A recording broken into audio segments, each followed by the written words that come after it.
പാലായിൽ ജൂബിലി തിരുനാളിനോടനുബന്ധിച്ച് അമലോത്ഭവ മാതാവിന്റെ തിരുസ്വരൂപ പ്രതിഷ്ഠ നടന്നു. രാവിലെ 11 മണിയോടെയാണ് തിരുസ്വരൂപം പന്തലിൽ പ്രതിഷ്ഠിച്ചത്.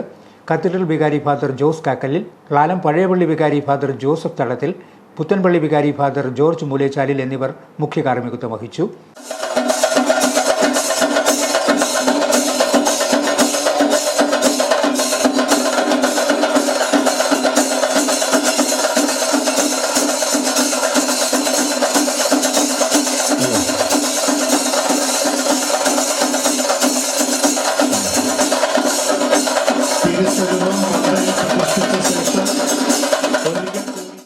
പ്രതിഷ്ഠയ്ക്ക് ശേഷം പരിശുദ്ധ മാതാവിനെ കിരീടവും പൂമാലയും അണിയിച്ചു.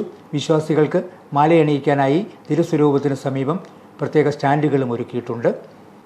നൂറുകണക്കിന് ആളുകൾ അമലോത്ഭവ മാതാവിന്റെ മുമ്പിൽ പ്രാർത്ഥനകളുമായി എത്തി. വൈകിട്ട് നടന്ന തിരുനാൾ പ്രദക്ഷിണം ഭക്തി നിർഭരമായി. പ്രധാന തിരുനാളാഘോഷം തിങ്കളാഴ്ച നടക്കും.